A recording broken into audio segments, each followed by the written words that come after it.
most people either don't feel like, hey, they can either speak to the manager or the owner of the business, depending on the size, to say, hey, listen, I'm not comfortable. You asked me to do this, but I'm actually doing this, and this. And it may just be too much for them. Yeah, exactly. Mm-hmm. Right. Or they may be missing a particular tool, and this is the cattail tool for all things.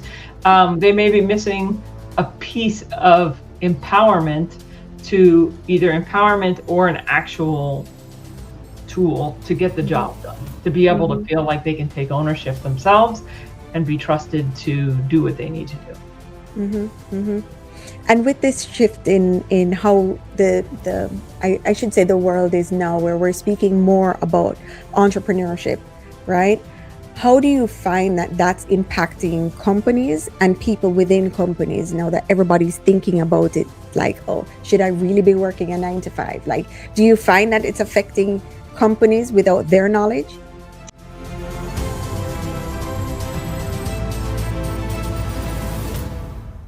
Hello, everyone, and thank you so much for joining us today on another episode of Entrepreneurial Truth. On today's podcast, we have Paula Gregorowicz from the Paula and G Company, LLC. Paula, thank you so much for being here today. Thanks for having me, Kesi. I'm happy to be here. Looking forward to this conversation. Can you tell our audience a little bit about who you are and who you serve? Sure thing. So Paula Gregorowicz, a lot of people call me Paula G for obvious reasons. And I partner with founders and business owners who are very values aligned, established, and are service-based B2B businesses. And what I do is I help them stop wasting time, energy, and money solving the wrong problems. And I do that through coaching and business advisory, and really focusing on where they, as a human being and a person, intersect with the type of business that they're running and how they're running it. Oh, there's so much to unpack there. Okay, so explain to us how a founder can identify whether or not they'd be the right person for you.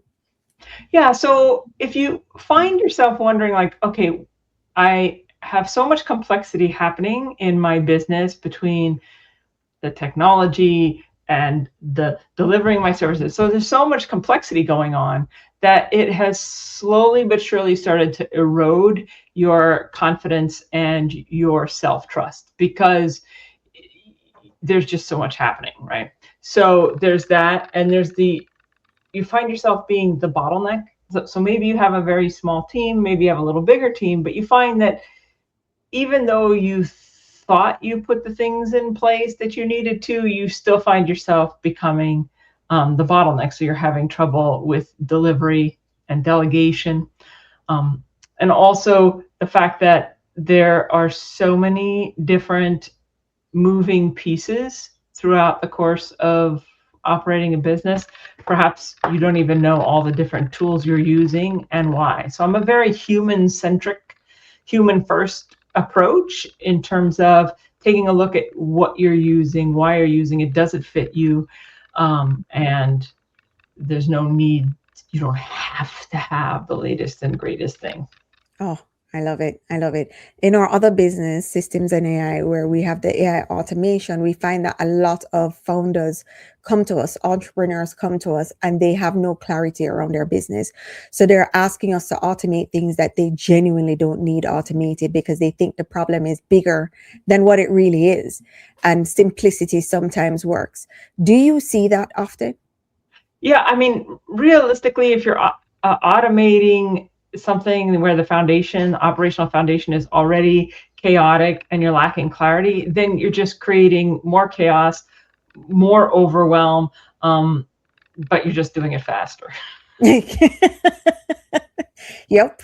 I couldn't agree with you more. What are some of the tools that you're using now or helping them to identify where the bottleneck is?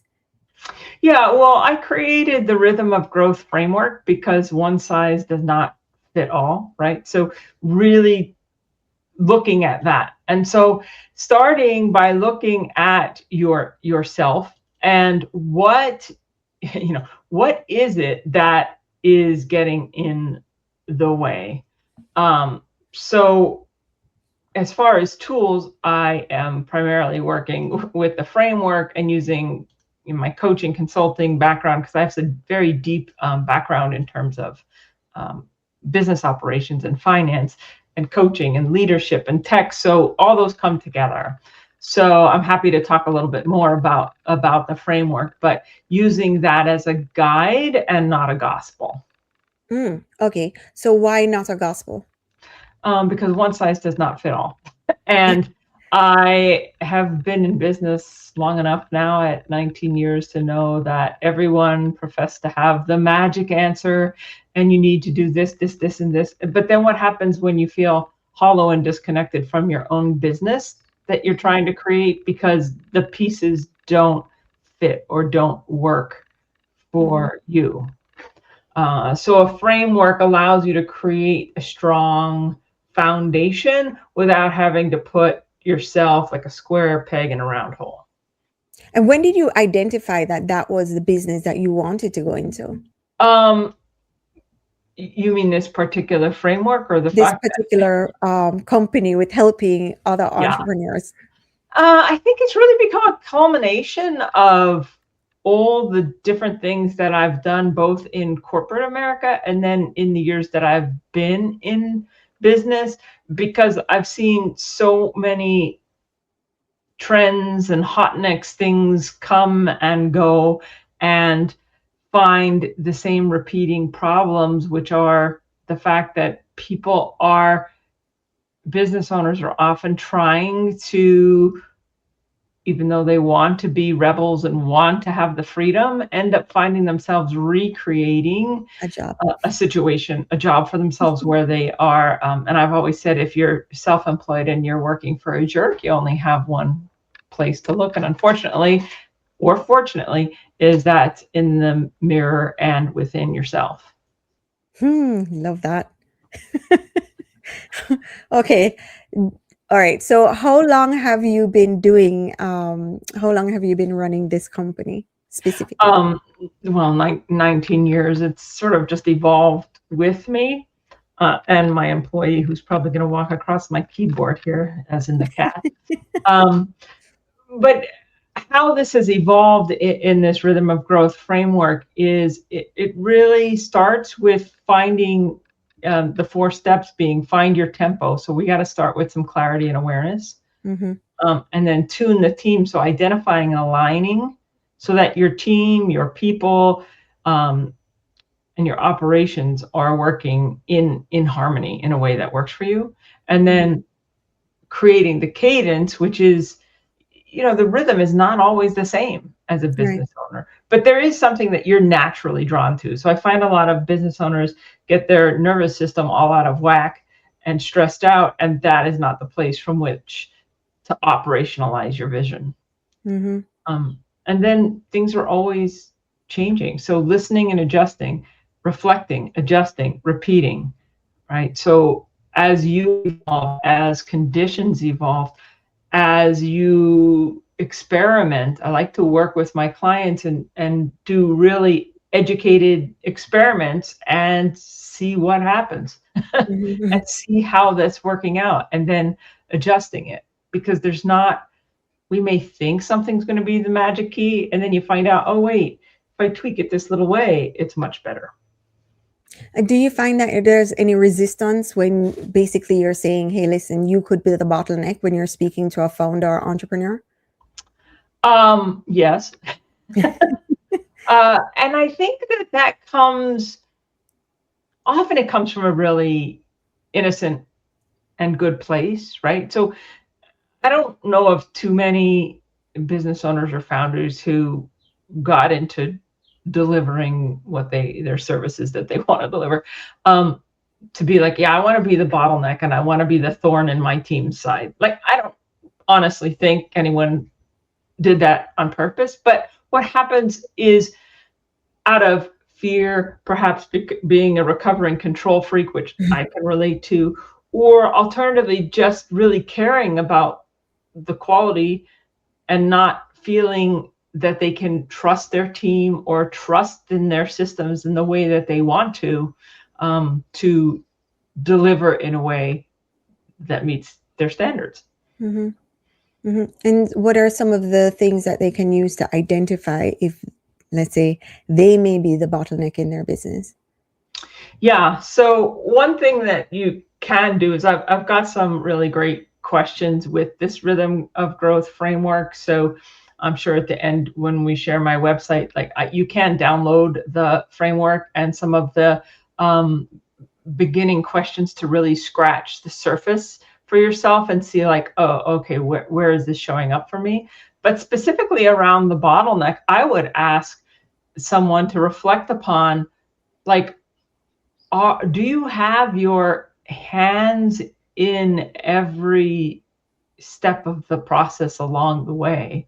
Or are you able to step away from the day-to-day, the feeling of maybe putting out fires, and do some deep work to step away and reflect on strategy, to step away and enjoy your life? Because I truly believe that your business is only here to support your life and not the other way around. So are you able to do those things, or do you find yourself always feeling like you need to touch something along the way in the process?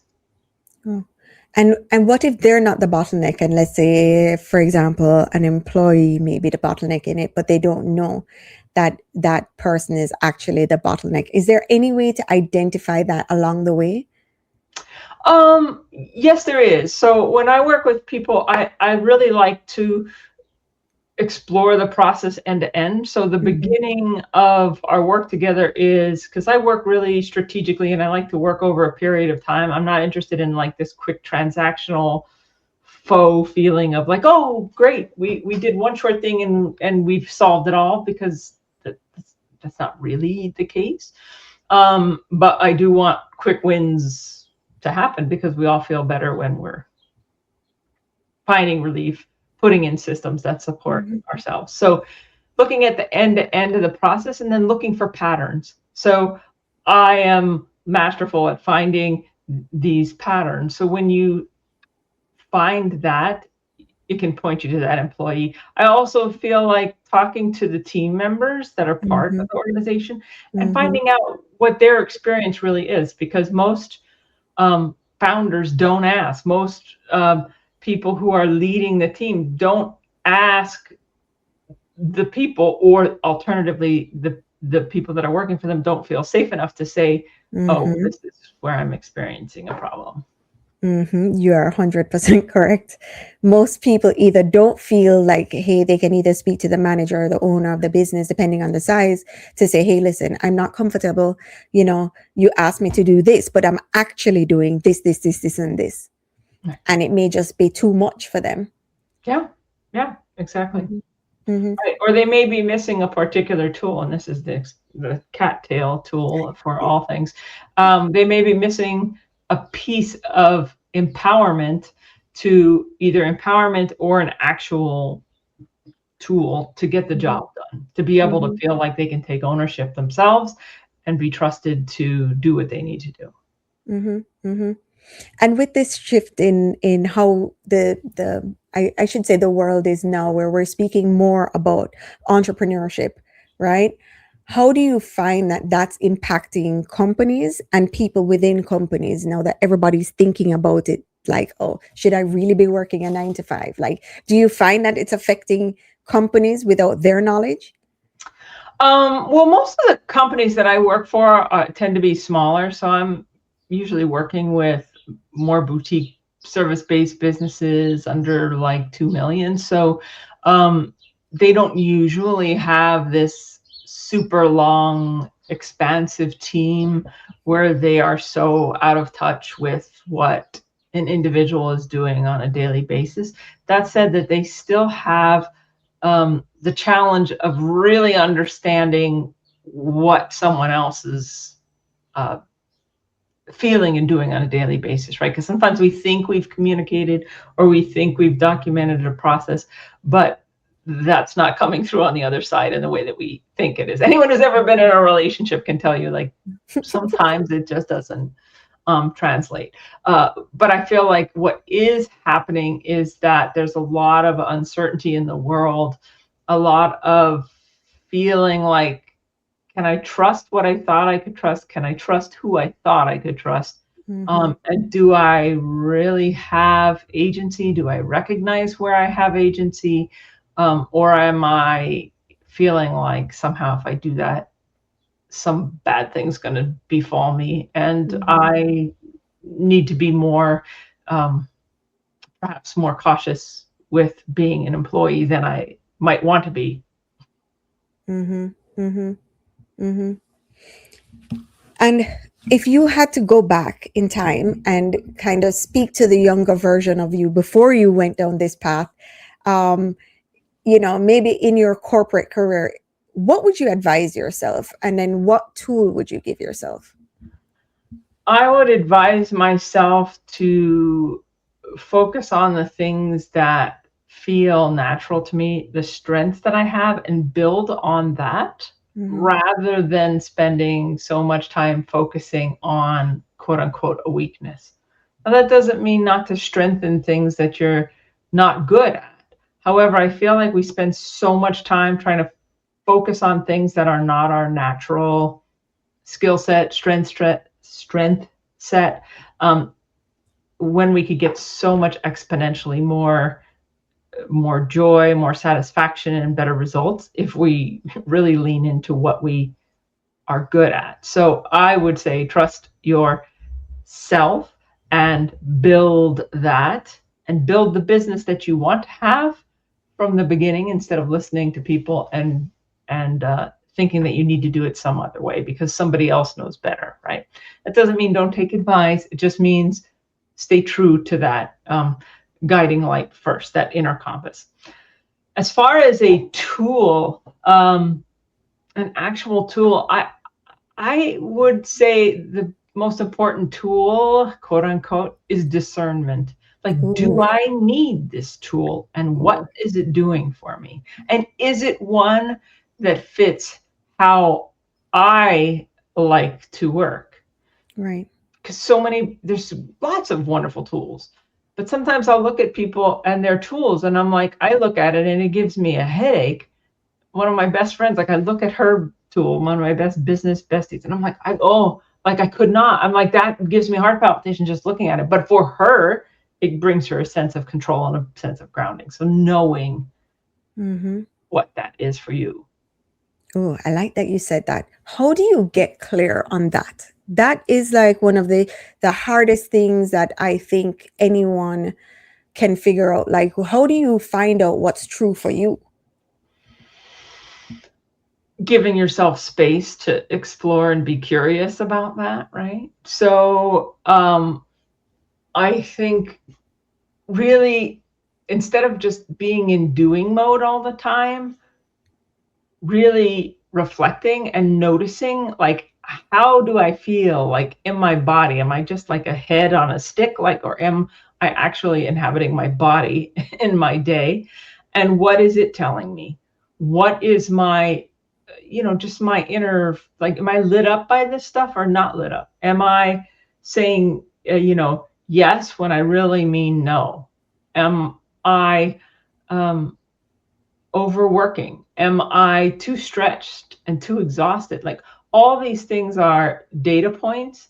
So you've got real data points like numbers and metrics, and then you've got your internal data points. And are these things matching up? So I really do think that it's important. It's a journey and you'll evolve. I don't think we ever arrive in this lifetime to be like, oh, I totally know myself and nothing's ever going to surprise me. As soon as we think that, we will be surprised. um, and also, it takes time, it takes experiment, and a whole lot of grace and space with yourself, to know that you can trust yourself, to not beat yourself up, shame yourself, or otherwise punish yourself for experimenting. And sometimes you're going to have a great experiment, and sometimes you're going to fail, and sometimes it's going to work out, and sometimes it's not. And to allow yourself to ride that wave. And that's part of what I want to help my clients do, and do help them do, is to be able to have a sense of grounding as they are sort of riding this wave and understanding how this is fitting for them and how Mm-hmm. changes feel, if they're working, not working, and again, reflecting and adjusting and changing them. Oh, and what are some of the key things to really lean into if you're, let's say, on a high, the business is doing great, everything is going good operational. Like, what are some things that you really think someone should pay attention to in that moment in order to be able to use it to propel them later on? Should that wave, you know, Yeah. you know, because it's cyclical, right? Well, and also I'd ask, like, if everything's going really well, like, are you happy? Mm, Like, are you happy? Like, not just, oh, good, I've got success measures that are being met. Like, because our life is not just a KPI dashboard, right? mhm. Like, are you happy? Are you having the amount of time and space away from your business to do other things that you love? Are your relationships feeling good? Are you taking care of yourself? Like, how are all those, I wouldn't even call them other, I consider them more the primary piece. Like, how are those pieces feeling to you as you're in this success period in your business? As if those pieces aren't feeling great, they're going to feel even worse when you hit a challenging time. So I feel like, yeah, when we hit that success, like, is it feeling nourishing, or is it sort of a performative moment of, ooh, I've got a medal, I won something, but it's sort of hollow underneath? Oh, yeah. And you know what? I'm so wanting to dive into that because I see so many entrepreneurs online, right? That have these supposedly booming great businesses. They're At least online. in their highlight reel that In you their see. highlight reel, right? So I often wonder if they're having such a wonderful, if they're actually having such a wonderful time, what are they actually gaining, taking away from that, noting in that moment? What does it actually look like? And if you've actually had an entrepreneur maybe in your space that you've coached or you mentored or you've been in their business, like, what does that look like? What are they noting, you know What are they noting when they're in that it's moment when things are supposedly or seemingly going great? Like, are they saying, hey, listen, today was a great day, I noted that this specific thing went well and I need to do more of it? Like, are they actually taking note and adjusting, and like, or are they just, oh, today's great, jumping into tomorrow? I feel like so many of the people that I work with, they tend to be a lot of, of women, and the minute they're succeeding, they're on to the next thing. Mm. Right. So they're not even celebrating what's working, Mm-hmm. whether that's in their business or life. They're on to the next thing, on to the next goal, or raising the bar. So you never really get to, well, we never really arrive, but you don't get to just bask in that moment of, like, I achieved this, I showed up for this, I took action, right? And I'm definitely have been guilty of this myself. But I feel like that needs to happen, and to also really reflect on what is enough, like what feels like enough. Because just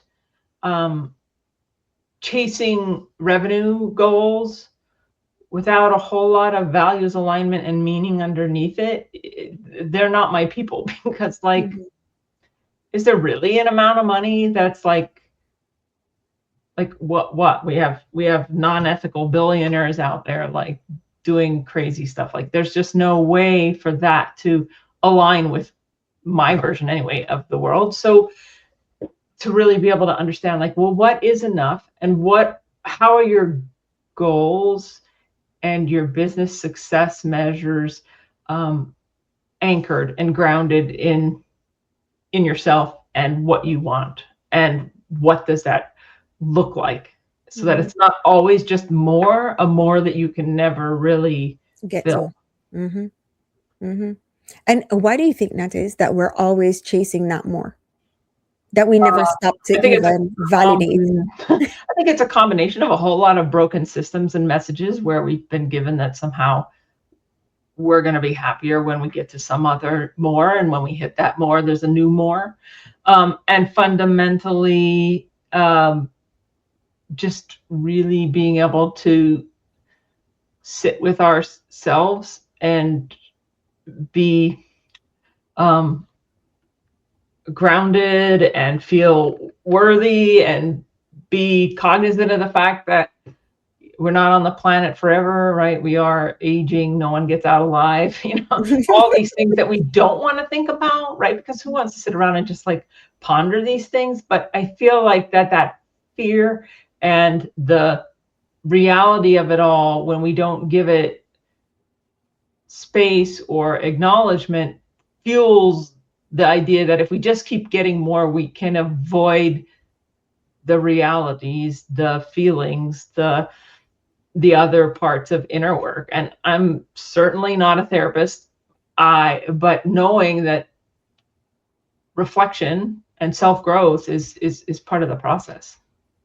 It's so funny because I have found more entrepreneurs now in this version of my life, like, right, doing this podcast, that are so in tune with the fact that, listen, it's a mental game. Like, if you're an entrepreneur, it's really a mental game, more than it is about strategies, more than it is about business. It's like really getting to know oneself. Yeah, and taking care of that piece. Like, I feel like my primary job is making sure that I'm well with myself, right? And if I'm not, then I am acting, whether that's marketing, operating my business, serving clients, from not a strong space, right? And we don't make wise decisions from spaces that aren't grounded. That if we're full of fear, we're full of lack, we're afraid, then we're not going to make wise decisions. We're going to somehow assume we're wrong and look for something else instead of building on what we do know. Wow. And if you are helping an entrepreneur right now that needs to build on something, help to build their business, build on themselves, what are some key steps or key takeaways that you think that they could take away from this podcast, going, you know what, I'm going to implement those things right now to help me to either realize that, you know what, I'm not either checking in on myself, or B, I'm not aligned, enough to grow the business? Like, something tangible that they can take away from our conversation today to implement in their business. Yeah, I really do feel like having a meeting with yourself every week, like a CEO meeting, you could call it a reflection time, whatever makes you sit down and really take stock of what's working, what's not working. What are some of the numbers that I need to know, financially, metrics, how you measure success, and to be able to look at those over time. Because some weeks you'll have success and be like, oh, great, I won this contract and I won this new client. Or you may go through difficult times and be like, okay, yes, I've earned 0 today, I earned 0 tomorrow, I earned 0. And to be able to be like, okay, but what actions am I taking? How am I helping people? How am I providing value? Am I showing up? Am I saying what I want to do? So I think that structured reflection time, and again, I'm not talking about spending like 10 hours, in a park with a journal, like 15 minutes, 20 minutes, and really get a sense of, is this reality that I'm living in my business moving me closer towards the future that inspires me, or keeping me stuck in some other way that's not inspiring to me, that's not lighting me up, that's not feeling like home to me. Oh, I like that. Reflection is definitely key. And then what are some actions that you think someone could take today to be able to drive them forward. Okay, so journal. So let's say they write it down in their journal and they're like, you know what? I like where I am. I like the business that I'm doing, but here's what I'm going to do tomorrow to move the needle forward in my business. And it's a very general question. Yeah. Well, I mean, I don't think we're meant to do it all alone. I mean, I don't feel like, well, we always need to be working with a support team. But to be honest, like, am I really trying to slog through this and I could benefit from support, right? Mm. Whether that's working with someone like me or hiring yourself a bookkeeper, an accountant, or something. But is there an area where you're like, okay, I could really use support. I could use a thought partner. I could use this particular specific service in my team. And then get serious about exploring that conversation and investing in yourself in some way.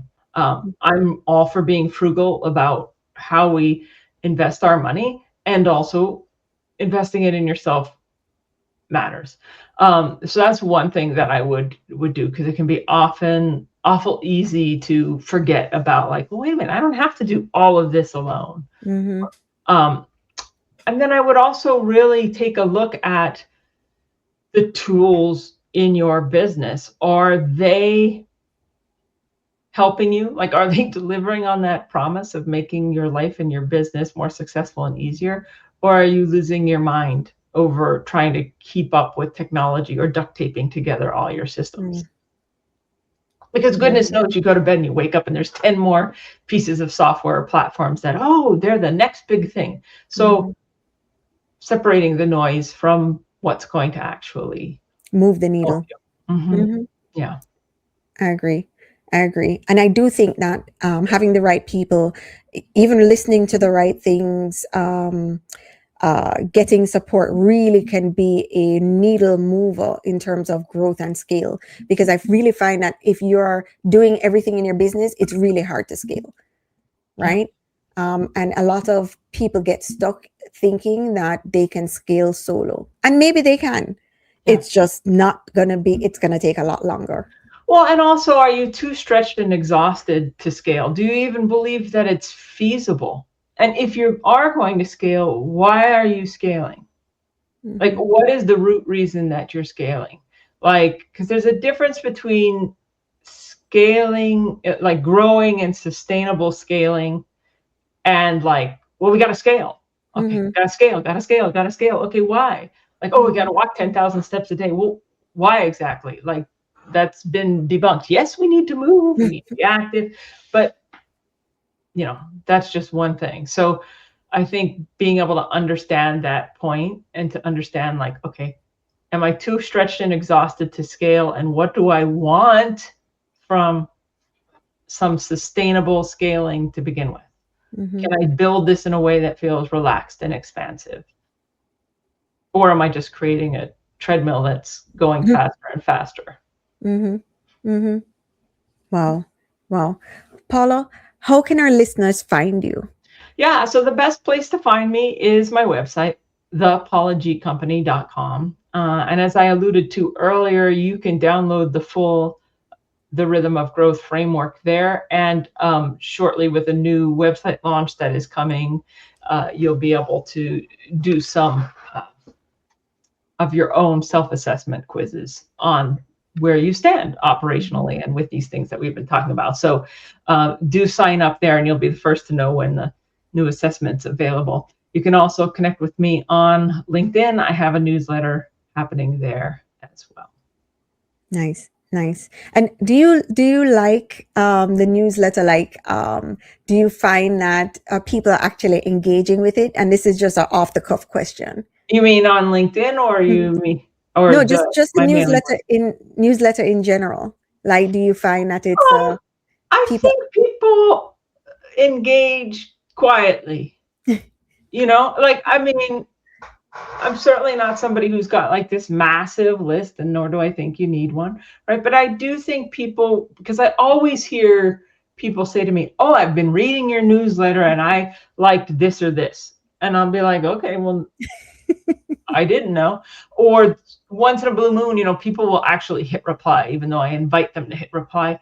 And they're like, oh, this really struck me. So I do believe it's just one more way to build connection and to build relationships on a platform that I actually own. There's no algorithm in my email marketing that some billionaire is going to wake up someday and just decide that cut it off. No one's going to see my stuff. So I think it's an and, not an or. I don't think it's a magic pill, but I do think it's a different way and a more intimate way to communicate with people in their inbox. Awesome. Yeah, I've been toying with the idea. I'm like, newsletter would be cool. I think I have a lot to say. And I'm like, I'm saying a lot on the podcast. I wonder if they're just gonna get tired. But so that was just a genuine question, like, what do you think it is? I think the reality is, though, too, even if somebody is a big fan, because I think about people, podcasts, such that I am really think highly of, and I really love what they share and their thoughts. I don't read every single thing. I don't get to listen to every single minute of every single podcast. And sometimes, we're different human beings every single day. Yeah. So what you say to me yesterday may not land, but what you say to me next Tuesday, even if you say it the same exact way, may just be the aha that I needed. So to me, that's the reason to keep writing, to keep talking, to keep sharing. I love that. Paula, thank you so much for joining us today. Thanks for having me. Fabulous conversation. Awesome. And to our listeners, thank you so much for joining us. And I will put Paula's information in the show notes if you're watching us on YouTube. Everyone, thanks again for joining us. Paula, again, thank you. It was a pleasure. Thank you.